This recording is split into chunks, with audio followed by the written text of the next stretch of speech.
If a mime shot a gun with a silencer, that would make sense.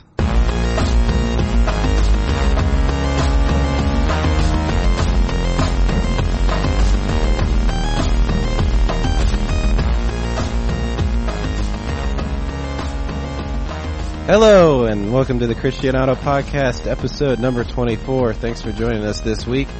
I am the sixth man, Cray Allred. We have kind of a wing hybrid over here in Chief Bennett. Me.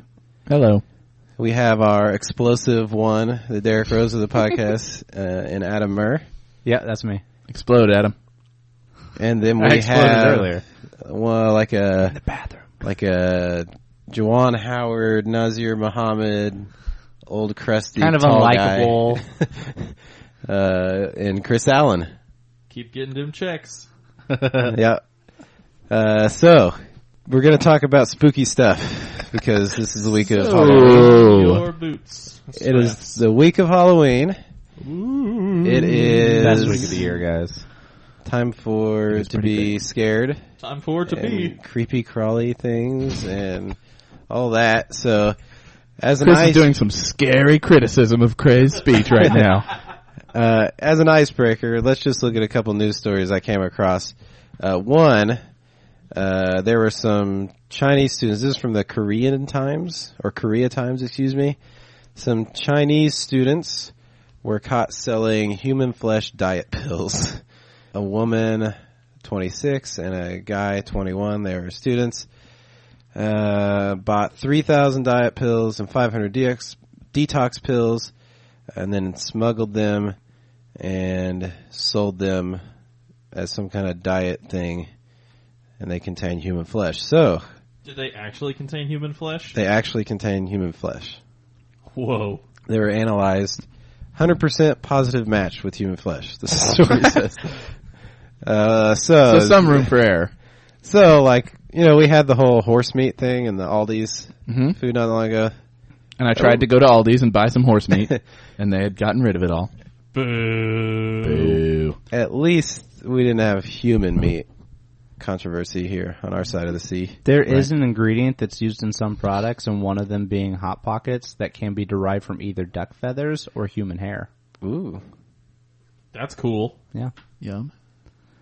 There is another pill that helps with some kind of bacterial intestine disease that's derived from human feces.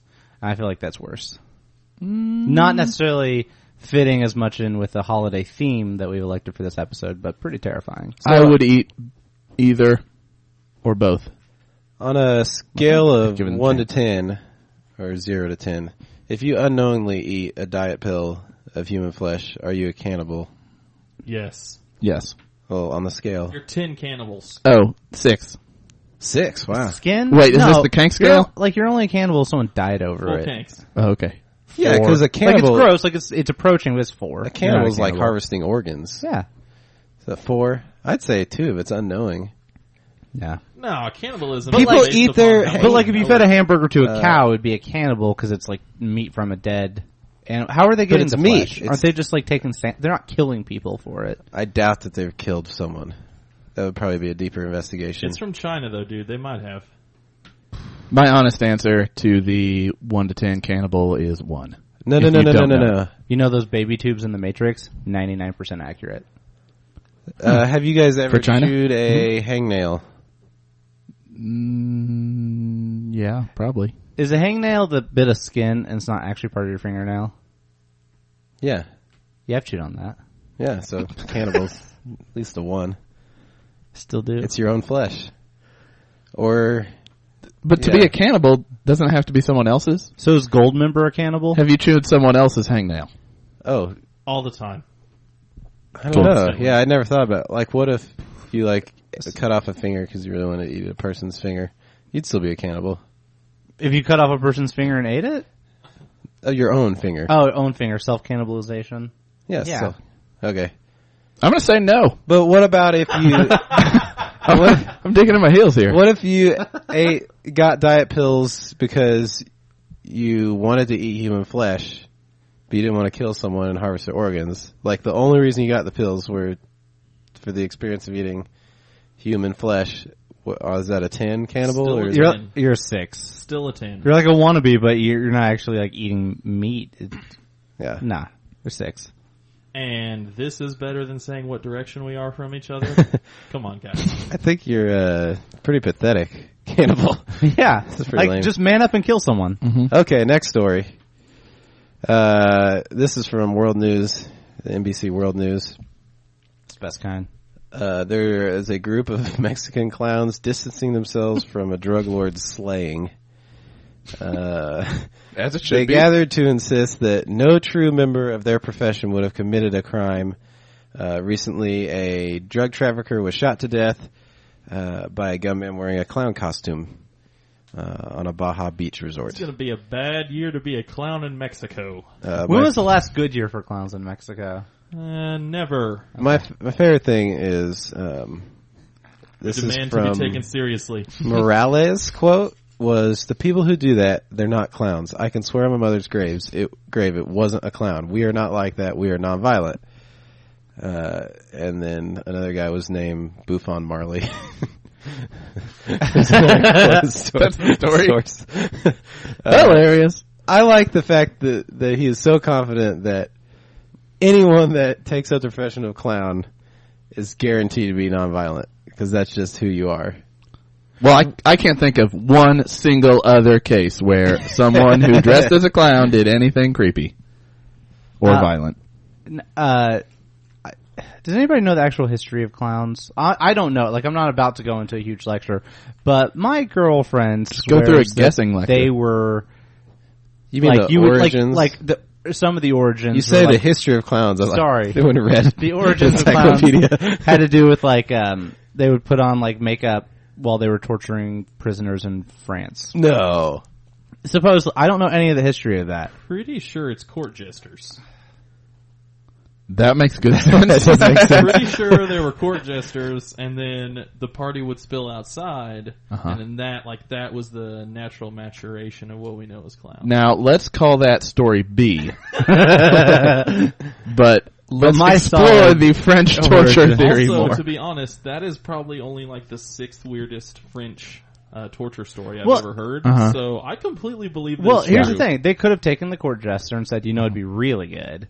Yes. Like, let's move this into its next stage of evolution and torture people with this makeup on." Yeah, the Sun King used to hack ladies up to bits in his Raw? courtroom. Yes, the French Sun King used to hack ladies up to bits Is that in Napoleon? his court after he had was- stolen them from their families and finished with them. That was Louis Anderson. Louis the 14th, right?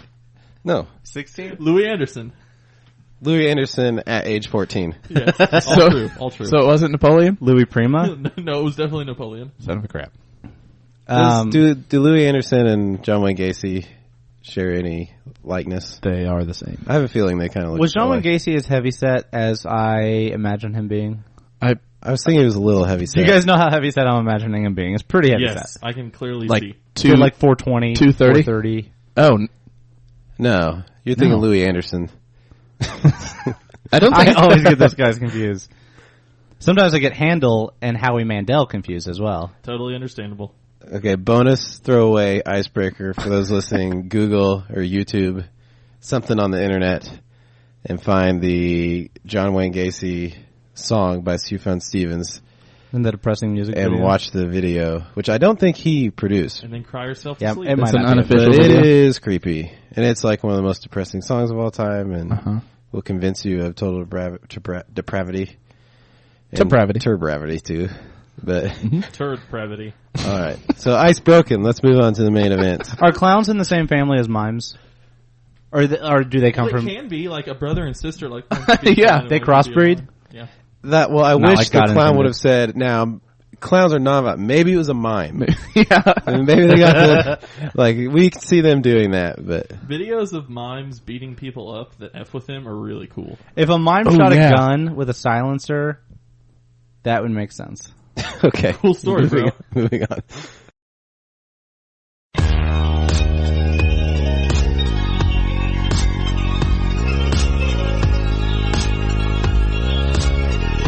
Alright, so this week we're going to talk about Halloween.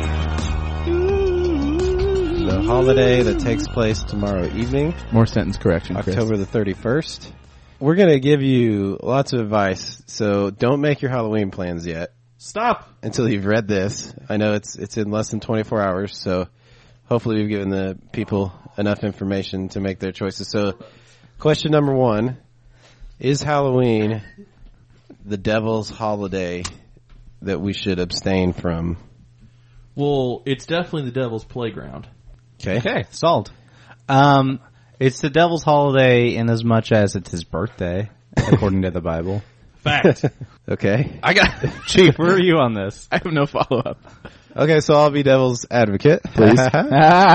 Halloween originally was to scare off wicked spirits, correct? In its current iteration, like the general thing of dressing up as things was to... What does Yahoo Answers say?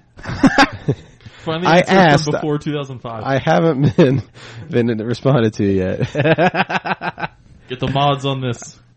So the two positions are, one, Halloween has been co-opted into only a celebration of evil, and then there's others that say, no, yes, you can. Obviously, some people can make light of evil through Halloween, but it can also have, like useful import for the idea that evil can be mocked, not to make light of it, but to say that evil is not the end of the story or whatever. Or you can celebrate fall harvest in Halloween's place, which is dressing up your children, only not calling it Halloween. Or you can celebrate Reformation Day, which is dressing up like the Protestant reformers, only not calling it Halloween.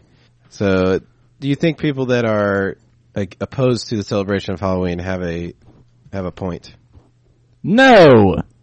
Nah, sorta. Not really. I would like to always call it Halloween. The fall carnival, the who are you kidding aspect is what bothers me as far as fall carnival and fall harvest celebration, because it's still a costume party with candy and games and corn mazes and whatever. And so I feel like Halloween in mainstream culture is detached enough from Satan, aside from the vice of adult Halloween parties. But Halloween in mainstream culture is separate enough from devil worship that I think trying to have the Baptist Church separate it even more is silly. But they're being silly for the right reasons. Well, we'll give this example and see if we really think this is silly. I just don't know what to do. Well, what do you mean, Monkey? Whatever's the matter? Well, Halloween's coming up and I'm a Christian. So? Well, I don't know what to do. Well, Monkey, that's easy. You just have a Christian Halloween. A Christian Halloween? Yes, Monkey, a Christian Halloween. It's the best kind of Halloween. Come on, I'll show you. We're gonna have a Christian Halloween. Whoa! It's gonna be the best thing you've ever seen. Oh, yeah? We're gonna have a Christian Halloween. We're gonna celebrate All Hallows Eve. What are we gonna do? We're gonna ice crust cookies and bake love cakes. Make cardboard sandals and celebrate the saints. Dress like angels and dance around in our long white gowns and a halo crown. That sounds like fun. Oh, that's gonna be great. We're gonna have a Christian Halloween. It's gonna Stop it! Stop! Is that animated? That's puppets. It's just annoying. Yeah. That the parents who are taking their kids to the fall carnival, fall harvest party are telling them, get dressed for the Halloween party. There's not... What do you say to the religious zealot who says, first they try to take Christ out of Christmas, now they're trying to take the devil out of Halloween? Because I hear that every week. All the time. I bet you hear that a lot. All year long. All year long? Yep. Talk about that It's all year always long? a topic of conversation. What in my house. if it was called Devil's Day? Would you have the same exact feelings? Or a celebration of evil or something more explicit? Well, then I would take issue with the name. It still wouldn't be over what happened. Like, who can take issue with kids walking around in costumes, getting idiot adults to buy bags of candy and hand out for free. I do. Who Well, has an if issue the with costumes are a bludgeoned, Okay, person that's a or different story. a demon. But that's specifically about the costume, not about costumes in general. One thing I liked about our church had a fall harvest or fall carnival, whatever they call it. And we have a beautiful mixture of congregants Cool. that would include, like General Middle of the Road, Power Rangers stuff, and maybe, I don't think we had any biblical characters, but that could have happened at our church. But also you have like the couple families that will be bold enough to like be the bludgeoned character. Absolutely. There was a soldier with a bullet hole in his head. Oh my gosh. And I don't, it's just funny to see those people swimming together. I think it's a good thing. Yeah. And that no one starts arguing about the merits of Halloween and Fall Carnival, but I don't know, I thought that was funny. I want to know all the people who throw crazy people parties about Halloween, if they've made up different names for all the days of the week, since those are named after pagan gods. Norse, I think. And if they call Easter something different, because that's worshiping a fertility goddess. And if they don't put up Christmas trees, because that's from the same crazy Norse. Yule. Yeah, it's from the same crazy Norse pagan fertility festivals. And if they do all those things, then maybe they have a leg to stand on for Halloween. Well, Chris, I can guarantee you that they've thought this through, and you would be surprised to see how committed they are. Because if that's the case, like if they've renamed all of the days and their kids don't call Monday anymore, and they don't call Sunday anymore, And they can't graduate from school because of that. Yeah, then like maybe we can talk, but those people are insane. I think there are some people that think of it as, this holiday in itself is bad. I think most people probably think they just have a distaste for kind of the general feel, which is to make light of evil, I think is the way they think of it. Yeah, my dad was one of those people, and like my parents were a little bit more intense on that end than most people, but like my mom, who's kind of a curmudgeon generally, wouldn't let him poo-poo Halloween at all. And also like the elements, the party elements, and the whatever excuse to dress in more revealing ways on Halloween, like that's just going to happen. That happens with all holidays. That's my thing. Is that we want to. I've never seen Slutty Christmas though. You need to separate. No, I have. Oh, I'm not going to the right party. Yeah, you need to missed separate ours last kids year. Halloween from drunk adult Halloween. And kids Halloween is one thing. And drunk adult Halloween, guess what? Drunk adult Halloween also happens on St. Patrick's Day. It also happens on a lot of just Friday normal Christmas. Friday nights. Yeah. And in college, it's Friday, and Absolutely. there's I think like 2 days before finals, there's one. to shift the conversation, what do you guys think about hell houses and or judgment houses? So these, there are scary houses where kids go to get scared by Freddy Krueger or haunted corn mazes or whatever. And then some churches have put on judgment houses or hell houses. Now, Hell House, there's a documentary, and it's like the very extreme of just absolute scare tactics, depicting suicide in front of people. I've been to one of those. Basically trying to intimidate or scare them as an evangelistic tactic. Then, Christ and Pop Culture recently had an article from an author that actually went to a judgment house, which is like a different brand of these that try to be a little more subtle, and they're still using the same basic format of life crisis, examine your faith, what could happen, judgment day, that sort of thing, but they're not as sensationalistic and gratuitous. And the author came away saying, I really like these people and I relate to them, and they're very well-meaning and sincere, but what they're doing is not really justified as a valid evangelistic technique. Did any of you guys ever go to a hell house when you were teenagers? I've been to what I would have described as a hell house, not really a judgment house. It was in a church basement, and you go through a room-to-room tour that's supposed to be chronological of one. I think it was just one person, and I think the first scene is him committing suicide, and it like shows him writing his suicide note and saying the words out loud, which is pretty good writing technique. That's probably why he killed himself. And then He can never pass an English class. yeah, exactly. And then like the next room is like the gates of hell, and they've got apparently like 10 humidifiers, and all of it like it was so hot in there. It's the hottest I've ever been. And then it was terrible. And that's really all I remember is thinking, how did they get it so hot without there being an actual fire in here? That's probably just the Holy Spirit making it that way. I don't remember any of the message. I just remember how hot it was. I also think it's interesting to ask for the psychological toll on willing church volunteer to commit suicide over and over and over again for weeks on end while you're selling this. Like, good question. That's not really a good thing to encourage a church member to have to do. I wonder. I mean, obviously the dramatic import of these is not very high. No. And on the other hand, though, I'm like, that takes some discipline to put these things on, to do the same scene over and over and over and over. I'm sure they're terrible performances, but it's still a lot to do. I remember one in my church basement, and I remember just being mad the whole time because there was food at the end. I just wanted to get to that part. And then I remember being at one that was like at a big production company that like does Christian plays in our area. And they did one around this time, and like we used it as like a big youth outreach event, and we packed a bus full of kids and took them all down there.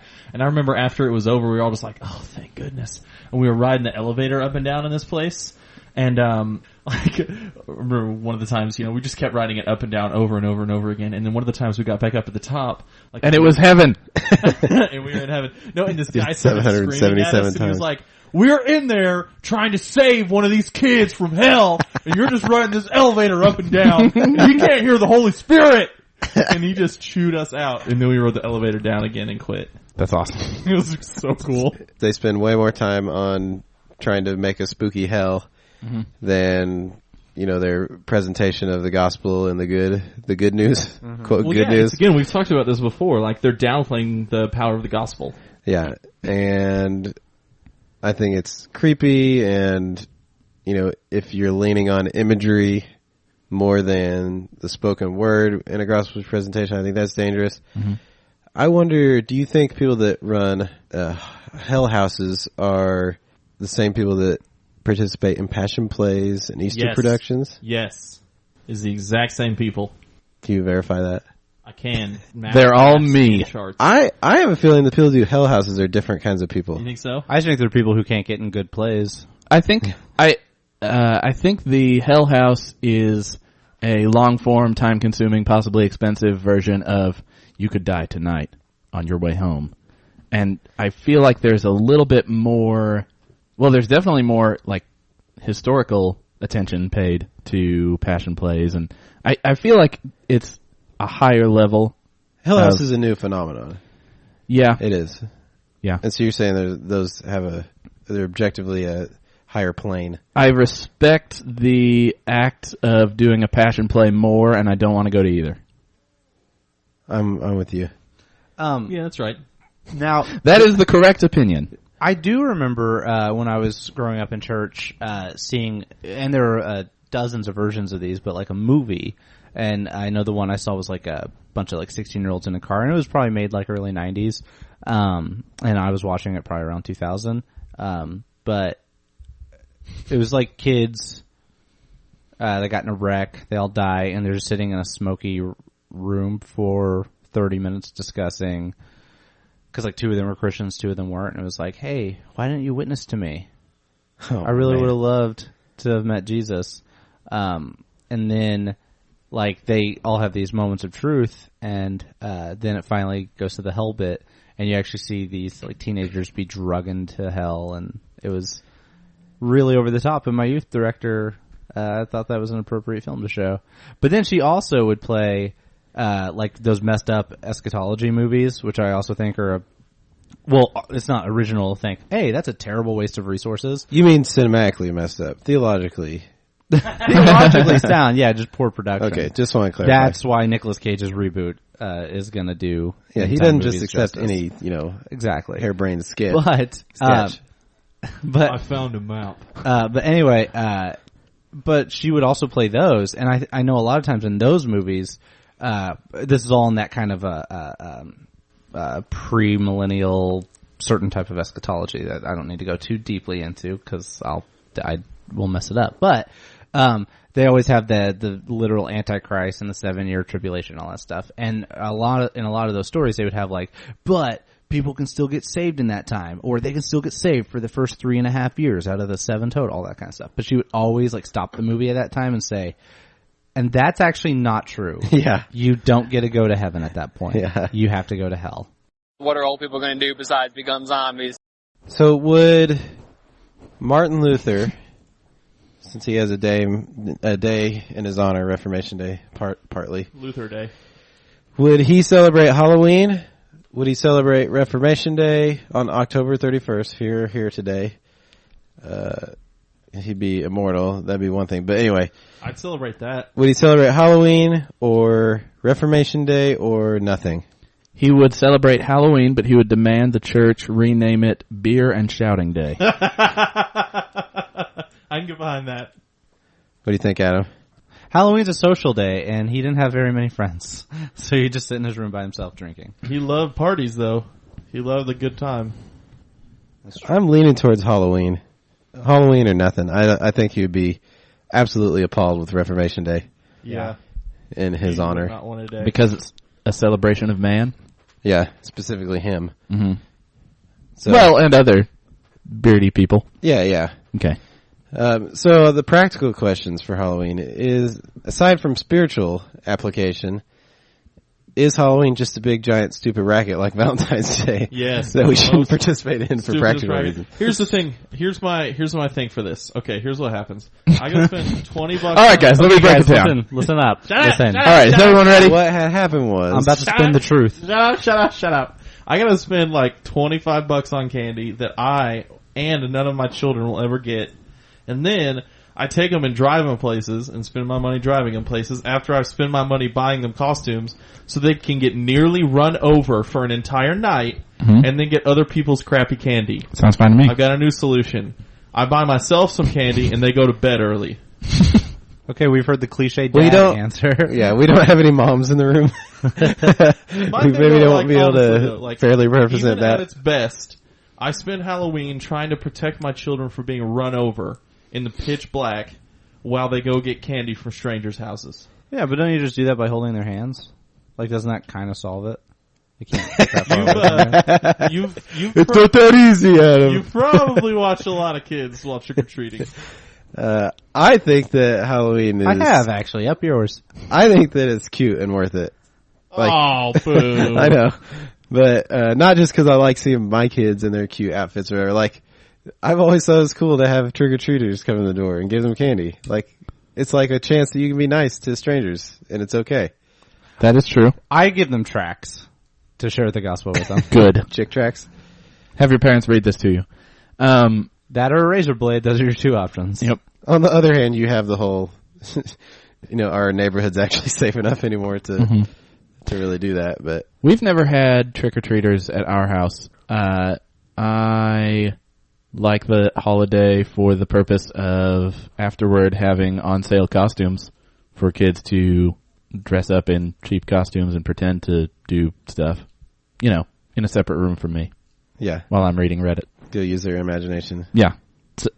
Elsewhere. Okay, The only redeeming factor about Halloween is all the candy that I get later. let's transition. Outside of the Halloween world, now that you know what to do there, let's talk about horror movies. Hello! Number one, should Christians watch horror movies? Yes. Like, as much as they watch other movies? Like, as a genre, should it be viewed suspectly? Are we talking about suspense movies, or are we talking about buckets of blood and guts? Horror, the genre, not suspense, not thriller. I'm Yeah, talking but like there's also the difference haunting between The or- Omen and Hostel. Yeah, like a lot of people will take a lot of people say I like scary movies, and what they mean No, is they I'm like suspense. I'm talking about movies. spiritual horror that So- involves ghosts or exorcisms or Oh. angels or demons. Yeah. Sorry. Yeah, no one should watch Hostel ever. Agreed. But Hostel 2 really has some good story arcs. I mean, torture has kind of become its own genre. I'm not counting that. I'm talking about, demon possession and hauntings and that kind of thing. I do not think that is the most redeemed use of your time. Now, So belief nets. now neither is necessarily everything I do and spend my time on, but I don't know if you only get to watch a set amount of movies. I don't know if it's the most redeeming thing to spend it watching those. So to frame this kind of, a belief net has a top 10 religious horror movies list. So this should be like the cream of the crop, like most useful, making you think. Is BeliefNet Useful. an overtly Christian site or a spiritual site? I think spiritual. Okay. Because I was surprised by some of their choices. The Exorcist, Rosemary's Baby, Prince of Darkness, The Omen, The Exorcism of Emily Rose, Frailty, The Prophecy, Carrie, and The Wicker Man. But the original Wicker Man, the not Nicolas Cage version. Oh, there's original. Not the original Nicolas Cage Taylor Swift. right, Man. Collab. I didn't know there was an original. It's got Christopher Lee, who was Oh. either Sauron or Saruman, whichever one he was, and Saruman. the Was he a Hobbit? Okay, so Sender from the Stupids. He was So Sender. if those Oh, the stupid. Release those are the cream of the crop, the Drive B. can you benefit from those type of movies? I don't think mean you by can. benefit? Like, does that mean like it makes you a better husband, boyfriend, father, teacher? Or film watcher? I don't think there. Yes, it can make you a better film watcher. They can, okay. Some of them. I think the risk of theological inaccuracy is ridiculously high, even in those, and so in that sense they can be misleading. But I don't think it's a sin to watch, and I don't think it's bad to be entertained by those movies. I do know that, especially I think children formulate sort of reality around some movies that they watch, and that's true with watching a Disney princess movie too. Mm-hmm. But they've done studies that show as science fiction changes the way aliens look, people change the way they believe they've been abducted and things like that. So, and I've firsthand had experience of Abduction. kids at the church abducting me. No, Okay. no, I haven't abducted anyone. Like kids at the church that have, visions or ghost stories or things that they swear are true. And I've told them, what are the kind of movies you've seen? And if they're honest, and they always are honest actually, they go through them like, well, I'm going to believe that you're maybe at best self-deceived and maybe a bit of an exaggerator. Mm-hmm. And you wouldn't have those thoughts. And I'm not saying they shouldn't ever watch those movies. I'm saying those ideas and images come from somewhere, and I don't think it's the other world. Yeah, I think there's something to be said for right and wrong, and then best, and because you only get. And I like to think about this, especially when I read books. There's a lot of books that are not wrong for me to read, but like, what's the best use of my time, or like, what is this book that I'm about to read really worth it? Like, should I really spend my time on this? And I think that's probably the right way to think about these movies. And But then you read a bunch really- of boring nonfiction books, so that's I do read a bunch of boring nonfiction books. so you're wrong. But at the same time, I think that the same thing is, and I do really, really like movies, and I'm not even saying that every movie I watch, really is just full of allegory and can teach me more about theology. But I do think there's something to be said for, yeah, this isn't wrong, but like, what's your point, right? Like, what are you doing here? What is the real goal of your night tonight if that's what you pick to watch? I think that a well-made horror movie is not going to be a good movie that is in a horror genre.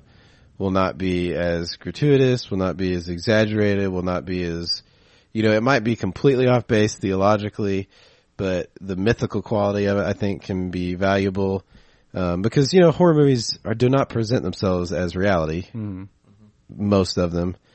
And they can very much, present a symbol and connect to, real, fears and experiences and the kinds of things we need to exercise from our lives and our past and stuff like that. And I think they can be valuable.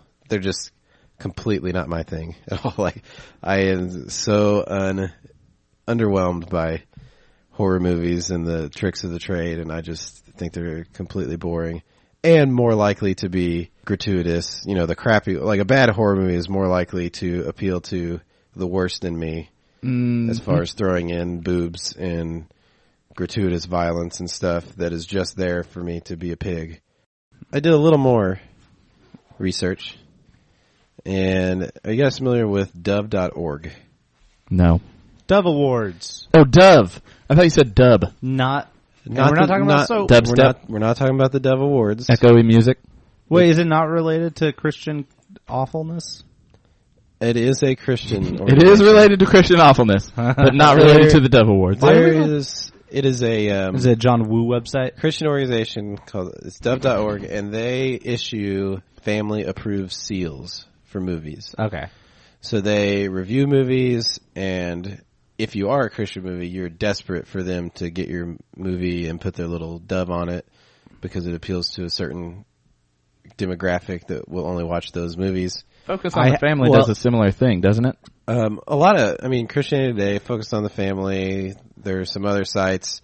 I have one question then. Yeah. Like, just as like a litmus test, so I know I can trust the Dove Awards, is Daddy Can't Dance on that list?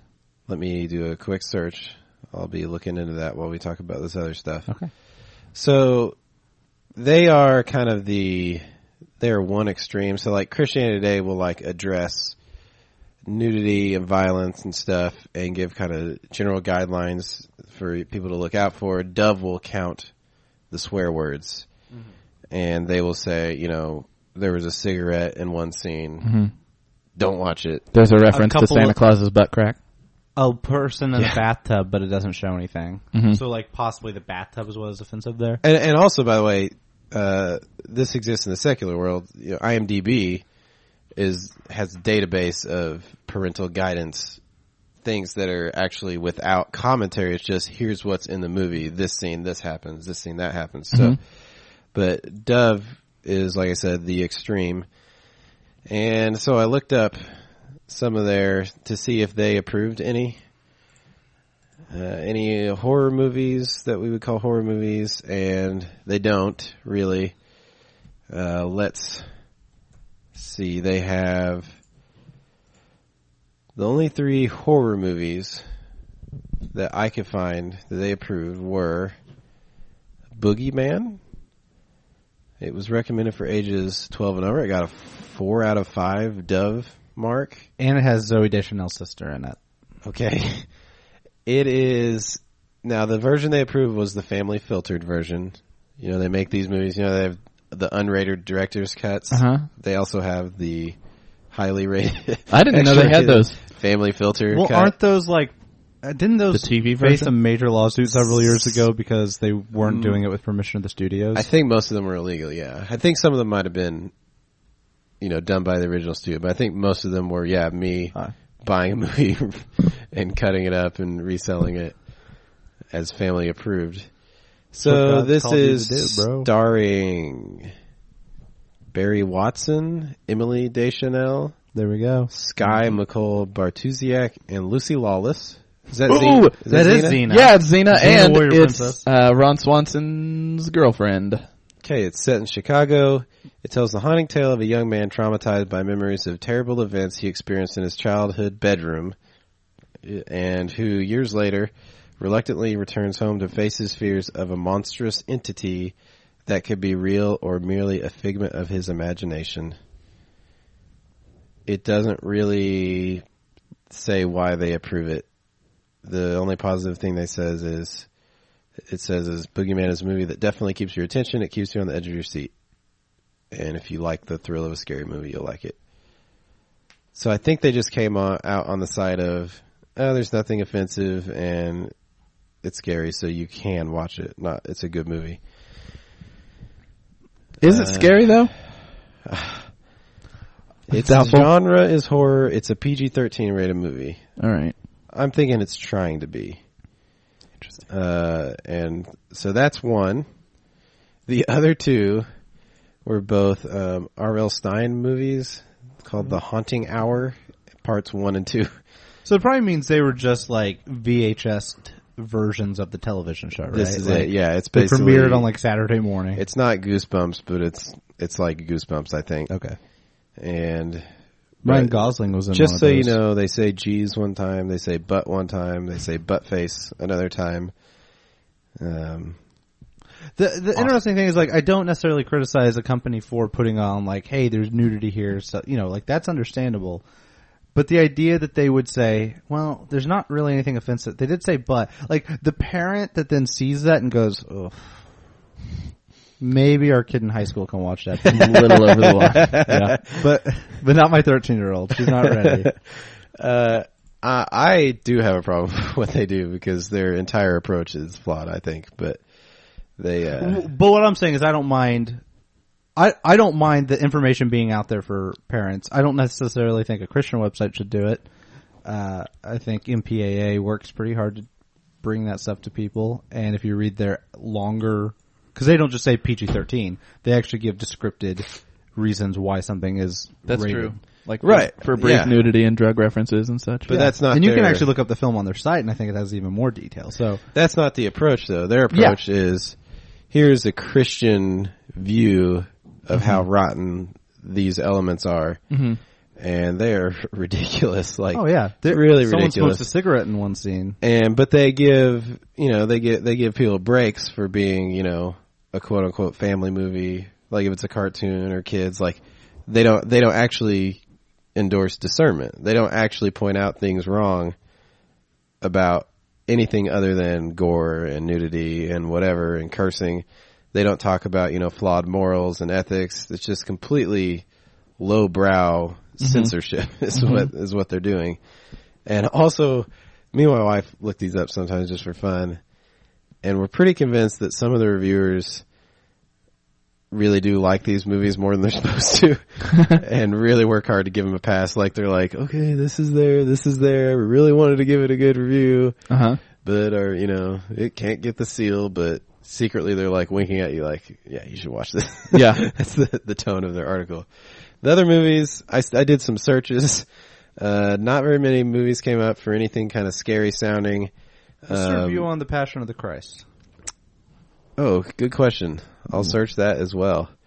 So the other movies they had are Buzz and Poppy, The Scary Night Noises. Never heard of that. It's terrifying. The Ghost of Mr. Chicken. Which I'm actually a huge fan of. Who in here has seen that? Not me. I've started to watch it. Did you not like it? I don't remember why I love it. It's stopped an old watching Don it. Knotts movie from the 60s. I know it's Don Knotts. He's Okay. he's a typesetter in a small town for a newspaper, and he gets dared to stay in the supposedly haunted house for the night, and just comedy ensues. And I genuinely adore that movie. It's a classic in my family. Is Don not still alive? Nope, he died a few years ago. That's what I thought. Confirmation. R.I.P. Bias. So Seriously, watch The Ghost of Mr. Chicken if you haven't. the other movies, Danger Mouse, Trouble with Ghosts, and then the collection of Casper the Friendly Ghost, one of those cartoon series. So that's not a very scary. Not a scary lineup, no. No, nothing in there is going to terrify anyone. So to double check, Passion of the Christ is Dove approved. They do describe the graphic violence and all that. And then White Men Can't Dance. Oh man. Are you guys ready? This is exciting. Yes. Hold on. For ages 12 and over. Now I'm ready. White Man Can Dance is Dove family approved. Yes! You got a 3 out of 5. Then Ooh. they're credible in my book. They pass. Like, whatever they say, I'll listen to. It got a D. Sex, language, and drugs, they were at the threshold. They have a little threshold meter. They are right there. They didn't go across, though. Violence and other got a 0 rating. Wait, so sex, drugs, Nudity. nudity. Oh, wait, nudity was not at the threshold. It was a 2. When are there drugs? Several smoking jokes, a woman smokes and coughs, There, casual that's true. drinking, Man drinks from bottle in brown paper bag. Yep. Good call. I wouldn't let anybody under the age of 17. Now, see language, it, but that's there just are me. 19 OMGs. Yeah, that lady, there's a scene where, I mean, there are probably other scenes too, but I remember there's a scene in particular where a lady stands up in the middle of a boardroom for no reason and shouts that repeatedly. Now, this is one where they're going easy. I've seen them cancel out a movie for one OMG. Because it's that bad, which all power to them, but not if they're selectively saying the Lord's name in vain. Here is worse because of the type of movie it is. Yeah. Do you remember what movie that was that got DQ'd? I don't. For an OMG? I don't. Yeah. And of course, that could be their different reviewers have different. Yeah. Which also doesn't work for the purpose of the style of review they're doing. Yeah. Yeah, Passion of the Christ got all zeros except for violence. It's a 4 out of 5. 4 out of 5. Yeah. Are you saying that's high or low? Low. It should be a 6 out of 5. Yeah. It's one of the most Really violent should. films I've ever seen. It was about the brutal murder of Jesus. Yeah. We're saving 5 till something really violent comes out. I mean, like, that, you actually see flesh ripped out of the skin. Any non-religious movie, they would have, it wouldn't have stood a chance. You couldn't get away with that violence except for the fact that it was done to Jesus. Is there a way on that you can index, like, what movies got a 5 of violence? Because I would like to know what they gave a 5 to. I bet The Lion King got a 5. I don't know why you would say that. It's brutal, dude. Okay. I doubt The Lion King Will the Beast? Kill Bill Volume 1, that's a 5. That was I also like the easy fact check. that, like, there's a movie on there that's clearly not going to pass the Dove, like Kill Bill Volume 1 or 2. Neither of those is going to pass. Yeah. But I'm going to sit down Don't and try. watch the entire film so that I can help other families. Yeah. Like, nobody was thinking, hey, should we rent Kill Bill tonight? If you see It's like, Tarantino. well, let's go on to Dove. I don't know. I'm just really fascinated by the fact that that movie could possibly pass with a 4 out of 5. I'm not saying that they shouldn't pass it as far as should a family see it, or I'm not making it. I'm saying when it comes down to violence, The Passion of the Christ is one of the most violent films I've ever seen. I watch it every morning. They also said With my bran flakes. Mm-hmm. people have often speculated that if a movie of these stirring events was ever made graphically and truthfully, it would have to be R-rated. I personally believe that this time the R should stand for redemptive.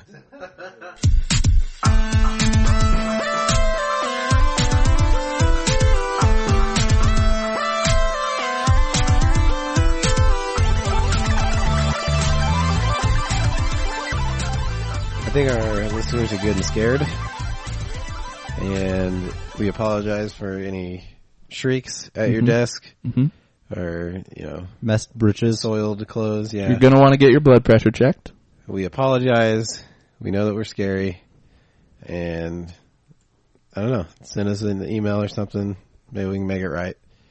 If that's the case, let's move on.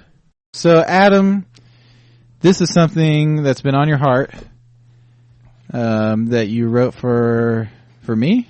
Is that what it is? No, let me explain. I thought I moved a couple months ago, and when I was doing that, I was looking through a lot of stuff, and one of the things I found was an old notebook that I wrote. This is, in fairness, I should say, this is all like between the ages of like, I don't know, 18, 19. And I, in that time, fancied myself a bit of a songwriter. Okay. Which I am not, and a bit of a letter writer to ladies, which I am also not proficient at. So I found these. I read them to my girlfriend now. She lost a little Did bit you of rededicate them to her? Yeah, I just scratched out the girls' names. But anyway, I thought, okay, they're not, the letters in particular are not expressly love letters. What they are letters to girls that, okay, well, I'll give you an example. One of them This is the side hug of the Christian love letter. This is why you shouldn't trust any 18-year-old boy, Right. even if he comes off as a nice kid, because parents didn't have any problem with me, and these letters are, one, unbelievably pathetic and girly, but two, if they had succeeded, extremely manipulative. Uh-huh. And They're this is- diabolical. I haven't heard them, but they're I'm assuming. awful. I know what I would have written. One of them is to a girl that I broke up with. And Before the letter? No, I broke up with her after the letter. Okay. No. I broke up with her, And then several months later, I was like, actually, she was kind of cute. Maybe I can slowly get back with her. So I wrote a letter. Luckily, I never delivered it to her. And then the other one was to a girl. I never dated her. The one that got away. There's so many that got away. Good for them. And the other one was to a girl. I wasn't trying to get with her, but I fancied myself like a sentimental guy, and we used to be good friends. So it was like let's reminisce about a friendship. And that was also a mistake. Luckily, neither of these letters were ever delivered, but countless. Do you other want us to horrible reach ones. out to who they were intended for? No, not at all. Okay. I hope to never see these people again. Okay. All right. Good introduction. Let's hear it. Yeah, the first one is to an ex-girlfriend that I think I was kind of wanting to keep my options open after refusing to call her back ever again. Cool. And I'll leave the name out of it. Dear pretty girl, I know that I have said my apologies before for the way that I screwed things up last year, but I felt the need to write this letter. I do not believe that I fully understood what one person's actions can mean to another until just recently. I do not mean to sound arrogant or pompous by saying that I had the power to break your heart, yet I do understand now that, Cray, you're chewing gum right into the microphone. I'm pretending to be her. Okay. We're still doing role play. Dear Diary. I do not mean to sound arrogant or pompous by saying that I had the power to break your heart, yet I do understand now that I may have. If any of my actions are still affecting you today, then I will apologize 1,000 times over. I'm so sorry. If I impaired your relationship with God, accept my apology because it is there. I did not look after you like a brother would his sister. Please do not allow anything to ever take you away from God, because He made you one of the most unique women that I have ever had the chance to meet. If possible, understand that I have spent 99.9% of my life only watching after my own skin. But I am trying to change. I wish that I could erase my mistakes, but I cannot. Maybe sometime you will give me a call and we could go do something with a group. I will leave the ball in your court. If not, good luck in all that you do. Adam Murr. Wow. Yeah. Awesome. Yeah. Well, it's good that you are so self-aware of your selfishness while you're manipulating. Oh, it's so bad. Were you self-aware of the manipulative quality of the letter at the time? No. Oh, okay. No. Well, that's not as bad. No, I feel like it's as bad. I should know that I'm easily trying. Also, I am really overemphasizing my power over women in this letter. It was like a year had passed and I was saying... This girl is out there walking with her head down still because you broke her heart. Probably has deep issues. She's only human. Relationships. Yeah. I think the best thing that came out of these letters is that I did read them to Brandy, my really great girlfriend that I've had for 3 years now, and she didn't dump me on the spot for being so pathetic. So... Life Can I is get good. a copy of that? Not to humiliate you. But down the road, like, it might be good to have, like, Exhibit A for some teenager in my life that is, like, treated like a piece of crap by a teenage boy, and they might apologize profusely and sound perfect and be like, hey, here's what Adam wrote, and why don't you ask him what he was really trying to accomplish with that. Yeah. And that's the thing. Like, I'm saying, I wasn't the guy that was famous for trying to sleep with girls. I was the kid who went to church and taught Bible class or Bible school in the summer and taught Sunday school sometimes. And, like, I did all the good stuff. I was supposed to be a good one, and I was still this terrible. All right. Do you want to read the other one or you want to save it for next week? We can always splice it into several episodes. Yeah, let's read it. The next one is... There's one I really wish I had a copy of because it was probably the worst thing I've ever done. But instead I have this. This was to a female friend of mine. I mean, I'd had a crush on her in the past, but this wasn't to get her back. It was... I was kind of missing all of my ex-girlfriends, and she was a good female friend, and... I don't know. This one, the motivation still kind of escapes me. I don't know why I wrote it. Thankfully, I never delivered it. Maybe that's because you don't have closure. Yeah, that's probably what it is. Dear other nice girl. Gosh, this one I think is more painful to read. As in, I might start crying. Dear wonderful girl, you have 10 times the dynamic personality that you give yourself credit for. This is a different girl, correct? This is a different girl. Okay. And I just, okay. So I said that line, and the follow-up line was, that opening ruled. New paragraph. Lady, whenever I say any female pronoun or noun, it's not what I actually wrote. I always used her name. Oh, okay. Okay. Lady, I want to let you know that I am sorry that through my constant stupidities over the last number of months that I have allowed our friendship to diminish. I know that with what happened, that your loyalties lay with others over me, and that is unavoidable. However, if I had never allowed some of my relationships to go where they went, ours would not have had to be tested. I am happy that you have found someone that is making you happy. Of course, I mean, gentlemen. You deserve a drama-free time in your life, and I hope that he gives you that. I accept that our friendship will not be what it once was, most likely, but I want you to know that I will always cherish our friendship. I honestly do not know what I would have done without someone to freak out with on a number of occasions. My favorite being when... This is emotional time. You can get through it. My favorite freak out being when we both screamed in my car. Also, that was before I had seen a particular episode of Smallville. That is just crazy. I don't know what the tie-in is. So I know what episode I'm talking about, and I might have to go back and rewatch it. It was Hothead, episode 103. Try again. First season, Dad from Wonder Years is in it. Okay. Change my view. Back to the letter. You are an amazing person, and you will accomplish much in your time if you never accept second best. Best of luck with college, and I hope to have some form of conversation with you soon. Adam. It's very good. Yeah, it's a good thing that Tumblr didn't exist back then. Here's what we should do. We should not reproduce the text, but here's a good follow-up opportunity with Naomi the Prophet. I send her an email, or you send her an email, and you say, I've got these letters. I moved. Actually, no, we just send this to every advice columnist we can find. That's pretty good. Uh-huh. And say, I was Should moving. I send them? I have, some closure issues. I have both of these letters. I feel like I never delivered them. Should I or should I not go ahead and deliver them?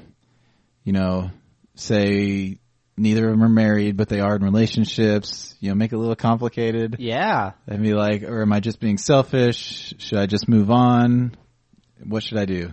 And some or most of them are going to tell you to send out those letters. Yeah, I would say so. Or they're going to tell you to do something like, give them, burn them or something symbolic. I should probably make it one of those things where, I probably shouldn't allude to the fact that I wrote these letters 7 years ago. You could. But I feel don't know. like, We'll work on it. It won't be a first draft. Yeah. But we'll get some prophecy advice. We'll get some Dear Abby stuff. We'll get that, was it Totally Hive or something? It was on MTV Hive. It was Totally Nights, I think. Something Totally like Nights. We'll get some I think it's hipster Totally advice. Nights. We'll get all that. And then could we Little all intercept answer. that inquiry and answer it ourselves? Stealing it? Yeah. Have an episode. Uh-huh. where we're Stolen mail from ourselves? This is a stupid question. Do I get some good person credit for being willing to read this? Yes. Yes, I would never read that. There's no chance I would read if I wrote that. But I will acknowledge that I was just as dastardly. Yes. And did just as dastardly things. So yeah, at least you are aware. And thankfully you didn't send them. Oh my goodness! But the thing is, I plenty did. Of other. No. I sent others that Yeah. were worse. One that was so entirely inappropriate. I didn't write dirty things. I meant the person I wrote to it was very inappropriate that I did that. Well, Awesome. if you thought you could trust teenage guys, think again. Or at least not Adam. Maybe Or I me. really am the worst. Maybe. All right, thank you so much for listening to the podcast. We will see you next week. Bye. We will have a special guest, the Side Hugs crew from Reddit. The music featured on the Christianado podcast is from Spooky Cheddar. You can find more of their music at spookycheddar.com. Please subscribe to our podcast on iTunes. You can also check us out at Christianado on Twitter and Facebook, or email us at thechristianado@gmail.com.